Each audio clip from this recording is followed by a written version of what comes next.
صل على محمد وآل محمد. اللهم صل على محمد وآل محمد. على محبة الحسن والحسين الثانية. اللهم صل على محمد وآل محمد. اعوذ باللہ من الشیطان الرجیم بسم اللہ الرحمن الرحیم. کہا کے درمیان مشہور ہے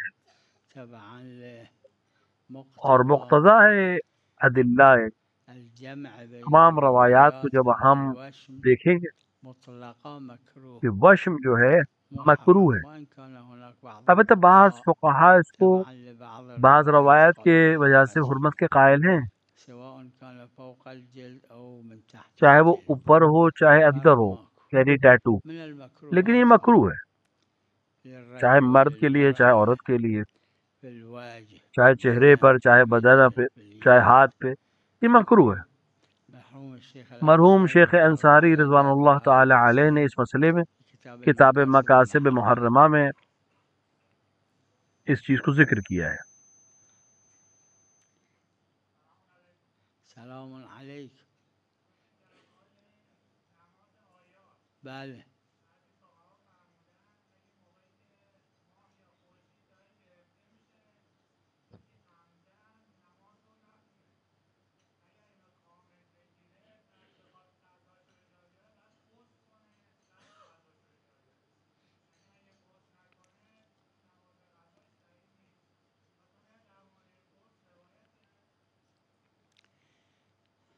بله مکروه، مستحب که غسل کنه اگه اینجور شد، چون یه روایت داره، از یه روایت استفاده شده، اما مشهور بین فقها اینه از شیخ مفید. فقہا کے درمیان مشہور یہ ہے کہ شیخ مفید سے لے کے آج تک یہ غسل واجب نہیں ہے، نماز تأخیر بندازه تا قبل از اینکه کل اون اور جائز ہے کہ اس کو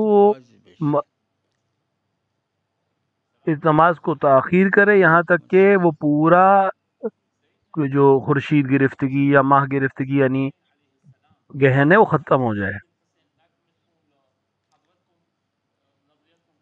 لا هذه الرواية التي تقول بأن السجاد عليه السلام، یہ روایت جو یہ کہتی ہے کہ حسین علیہ السلام ودفنه مع جسده الشریف، امام سجاد علیہ السلام نے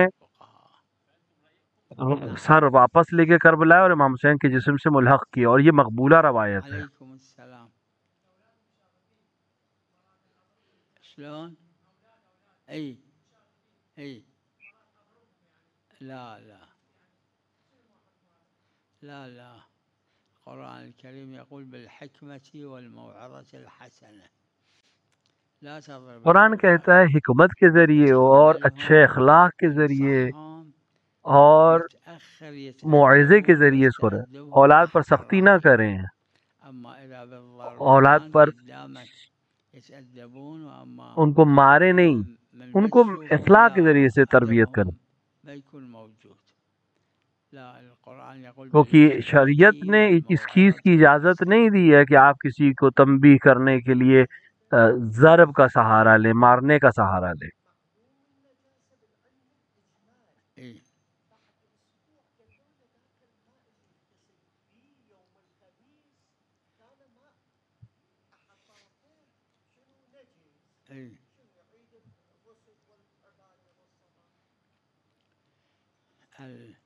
المعلوم اجمالا الكبرى الكلية كالمعلوم. دیکھیں معلوم، اگر کوئی چیز معلوم ہے اجمالی طور پہ یعنی لب لباب معلوم، سواء قبل العلم او بعد العلم كان، یعنی اذا شخص چاہیے علم سے پہلے ہو یا علم کے بعد ہو. اب انسان مثلا كان احدهما غير معلوم بالتفصيل متنجسا وما يجري. اگر ایک انسان دو پانی سے وضو کرے کہ ایک کے بارے میں نجاست کا اسے تفصیلی علم نہیں ہے، اس میں اختلاف ہے علماء کو. وضوءه باطل فالصلاة اللي مصلي وياها هذا الوضوء يكون باطل، تو بعض علماء کہتے ہیں نہیں، اس کو وضو باطل ہے اور اس کو پھر سے اور اس کو نماز پھر سے پڑھنی پڑے گی. لیکن بعض کہتے ہیں کہ نہیں، چونکہ یہ علم بعد از عمل حاصل ہوا ہے، لہذا وہ عمل جو اس وضو میں کر چکا وہ سب صحیح ہے.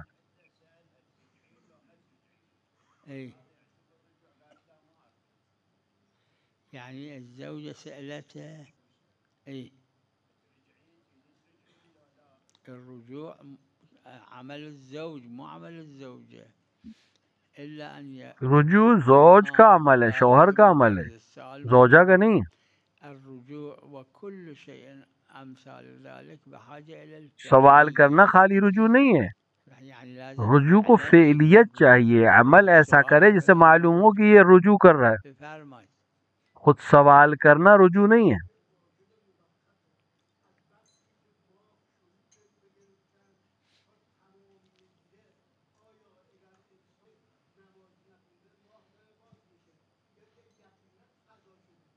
دلیل یقین چیئے؟ روایت کے اطلاق دارے. اس یقین کا دلیل کہاں ہے؟ اس یقین کی دلیل کیا چیز ہے؟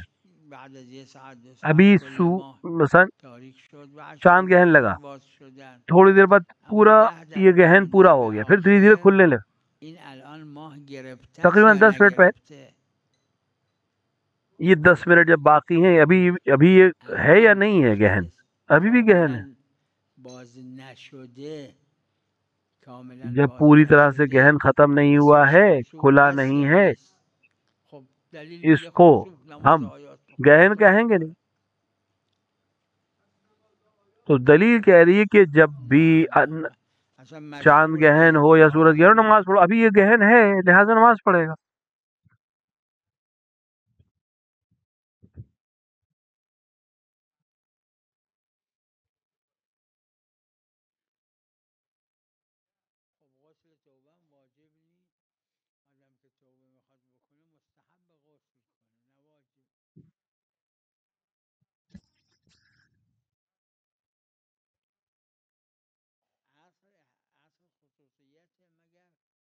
آپ حسر ہے،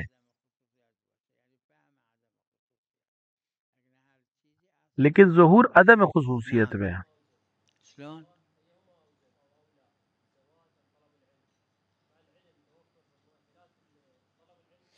طلب العلم هواية مهم بلا إشكال، والزواج مستحب مو واجب.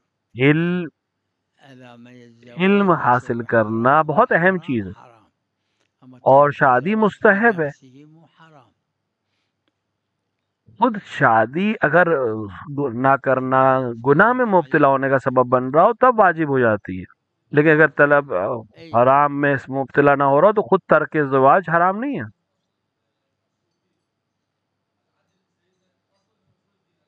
العدل عدل اللہ من اصول الدین. اللہ کا جو عدل ہے، عادل ہونا خدا کا، یہ اصول دین میں سے. آیات شریفہ فی القرآن مکررا وروایات اور متواترہ قرآن کی مختلف آیات ہیں اور اللہ کی عدالت پر دلیل ہے. یعنی عدل من اصول الدین بلا اشکال.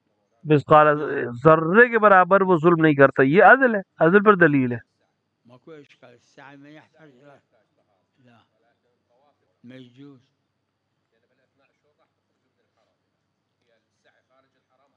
السعي خارج الحرم بلا اشكال. صحیح کرنا حرم کے باہر جائز نہیں ہے. خلاص السعي كل واحد يسعى لازم يدخل الحرم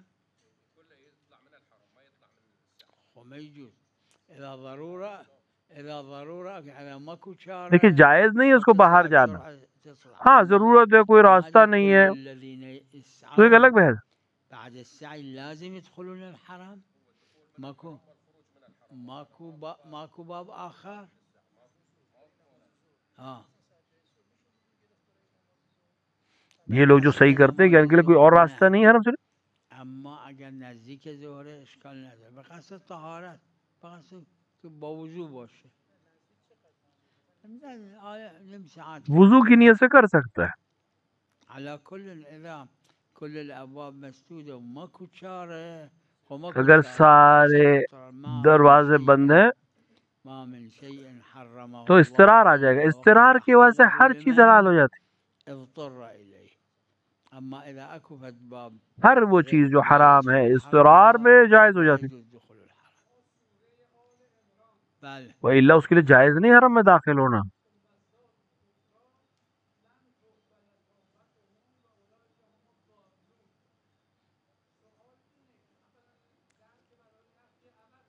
بله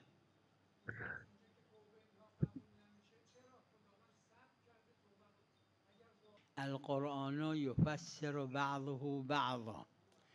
قرآن بعض کی تفسیر کرتا ہے. اس آیت کو دوسری آیت سے جب آپ ملائیں گے وہ اس آیت کو معنی کرتا ہے. قبل الموت یعنی بعد از موت کفر کا مطلب یہ کہ جو موت سے پہلے توبہ نہ کرے. جب عذاب کو دیکھ رہے ہیں اور توبہ کر رہے ہیں وہ فائدہ نہیں ہے. وہ آیت آ کے اس چیز کو معنی کر رہی ہے.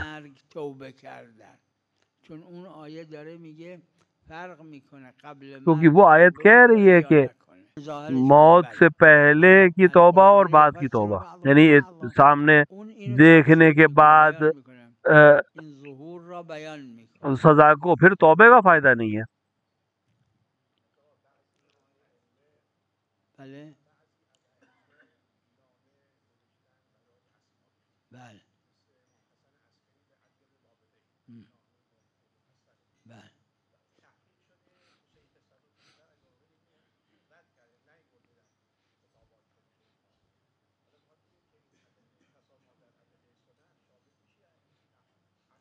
هر چی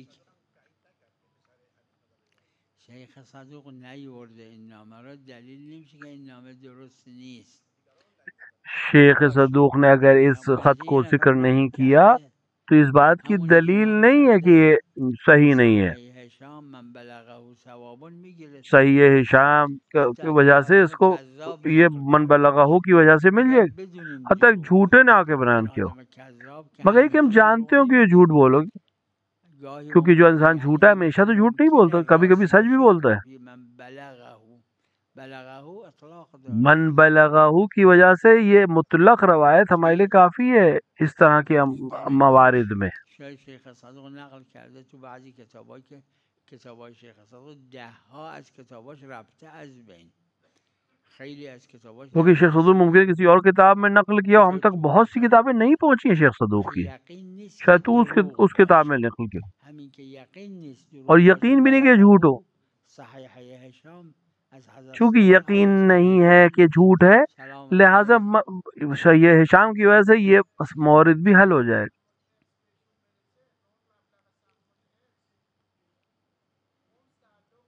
اگه اون میت خمس میداده نه به سهم الارث، اگر وہ میت خمس دیتی تھی تو سہم ارث میں خمس نہیں لگے گا، مگر ایک صورت ہے اور وہ یہ ہے کہ کوئی وارث ہو اس میت کا اگر این بیمیره کہ اس ارثش به این میرسه، فرقی نداره مادرشون زنده باشه ارث بهش برسه بعد از اون به اولاد اشکال نداره.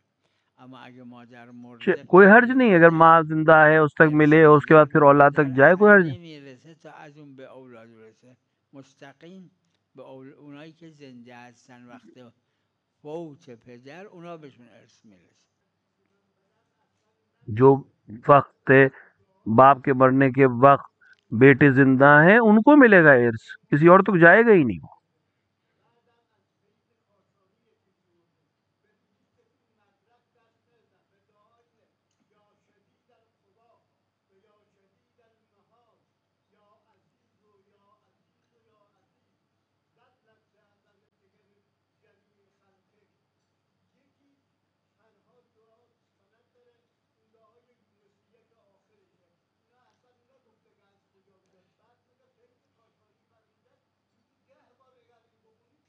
رسم علما نبوده که خودشون دعا جعل کنن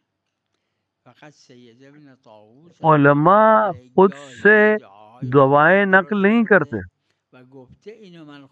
فقط سعید ابن طاؤس نے کچھ دعائیں بیان کی اور یہ لکھ کے بیان کی کہ یہ میری ہیں، لیکن ورنہ علماء عام طور سے خود سے دعائیں نقل نہیں کرتے تھے.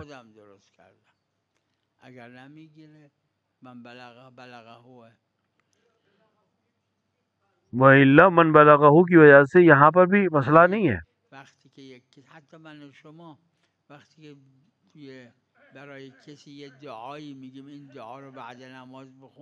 ایسے ہم اور آپ کہ ہم کہیں کسی کی دعا، یہ دعا ہم نماز کا پڑھو، یعنی ہم معصوم سے نقل کر رہے ہیں تمہارے لیے.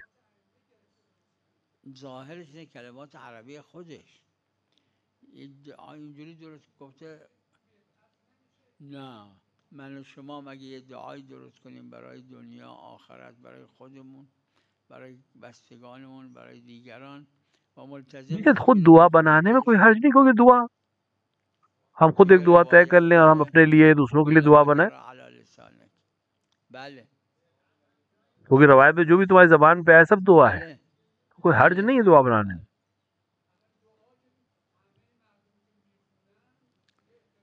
نه اینا همش از معصومه، فقط یہ ساری دعائیں معصوم سے ہیں. گفته خود من درست کردم، اگر نه بقیهش ظاهر اینه که از معصومه، اگر نه اونم میگفت که خودم درست کردم.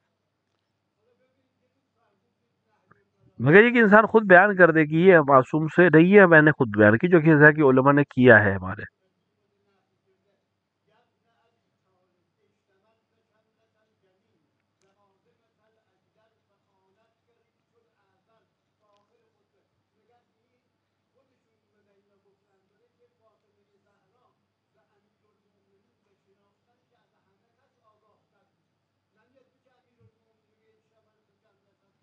نه اینو ببینید مرحوم اخوی گفتن تو شرح نجف، اس کو مرحوم بھائی نے شرح نجف البلاغہ میں بیان کیا ہے. اس کو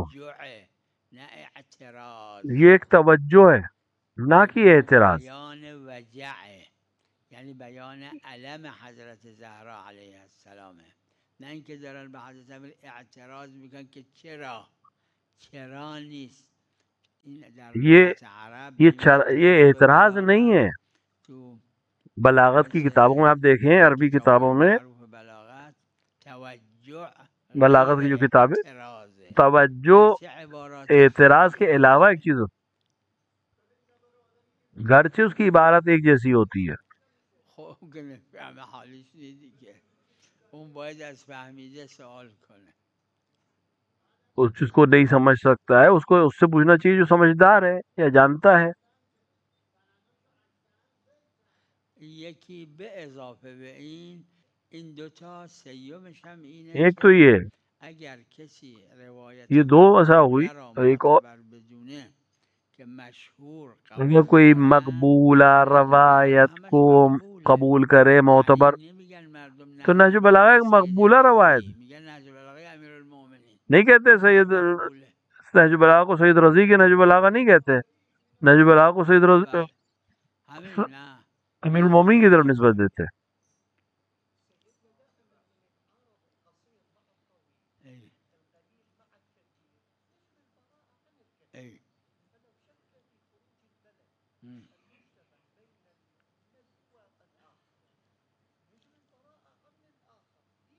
ليش يشك؟ هل بعد الاستبراء دليل اكو انه هذا تو شک کر رہا ہے. اگر استبراء کے بعد ہمارے پاس دلیل کہہ رہی ہے، دلیل کہہ رہی ہے کہ یہ محکوم بطہارت ہے. ہاں قبل الاستبراء محکوم بنجاست ہے. ہر پانی جو یا رطوبت جو استبراء کے بعد جاری ہو وہ حکم شرعی ہے کہ پاک ہے. قبل الاستبراء جو ہے وہ محکوم ہے کہ وہ نجس ہے. تو اب شک کی ضرورت،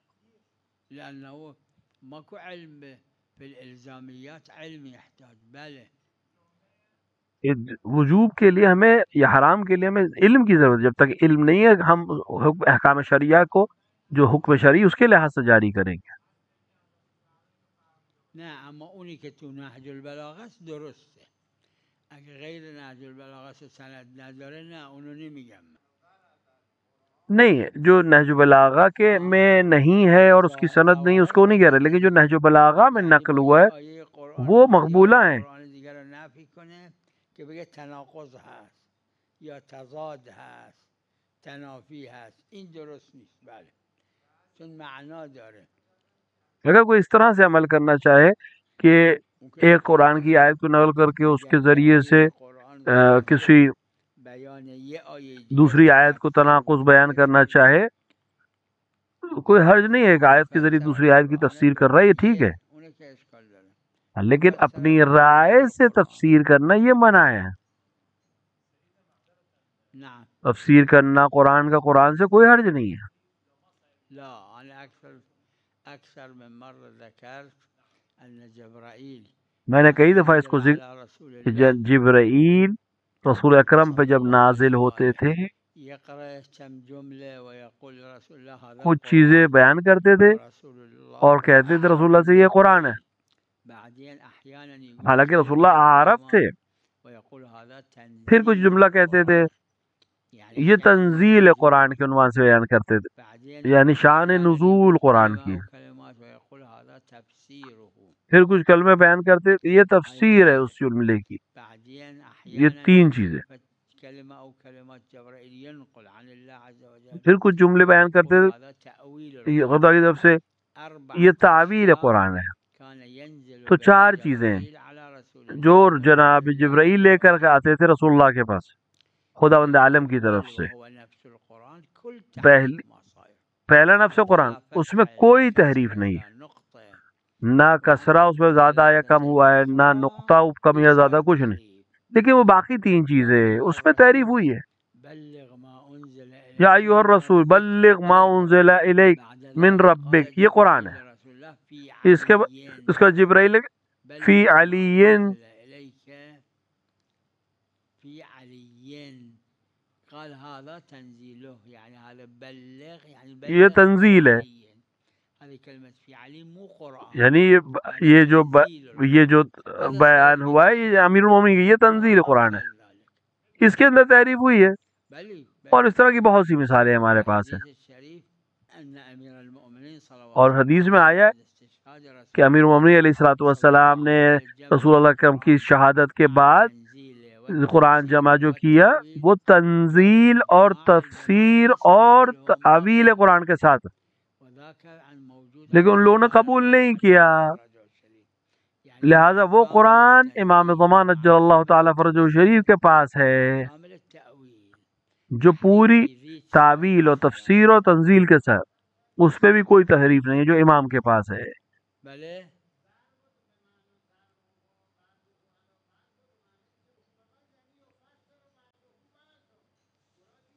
نه آخه نهی داره یفسره که درسته اشکال نداره، ایشون گفتن روایت داره نهی داره، عرض کم اون نهی مال اینی که میگه این با این آیه با این آیه تنافی داره، نه تنافی اس طرح سے میں نے انہوں نے جو نہیں کی بات کی وہ اس طرح سے ہے کہ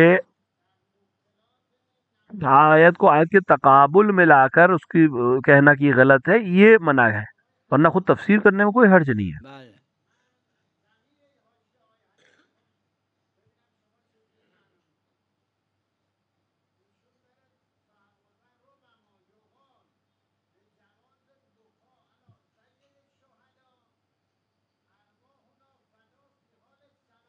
بله صاحب عروه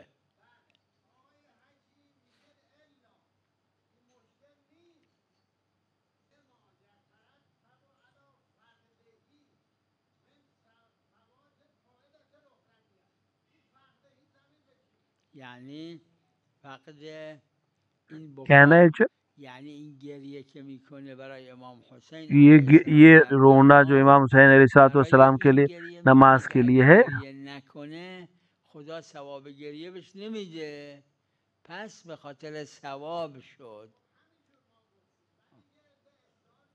یعنی گریہ کر رہا ہے تاکہ خدا اگر یہ گریہ نہیں کرے تو خدا اس کو ثواب نہیں دے گا، نه نه لہٰذا یہ ثواب کے لیے گریہ کر رہا ہے۔ یعنی ظواہر حجت خلاف ظاہر این عبارت ہے. گذشته از اینکه جماعت یہ عبارت خوارج کے خلاف ہے. میرا نظریہ یہ ہے کہ امام حسین علیہ السلام کے سلسلے میں گریہ کرنا حتی نماز میں کوئی حرج نہیں ہے، کیونکہ متواتر روایات ہیں جو امام حسین علیہ السلام کے سلسلے میں محبوبیت پر دلیل ہیں، حتی بس بلند آواز، مگر ایک انسان نماز سے خارج چلائے وہ فرق نہیں پڑتا. وہ تو قرآن کے ساتھ بھی ایسا کرے تو اس کی نماز باطل ہو جائے گی. ہم تو سورہ چلا کے پڑھے تب بھی نماز باطل ہو جائے گی.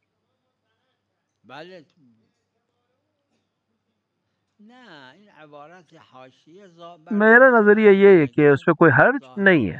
صلی اللہ علی محمد و آلہ الطاہرین.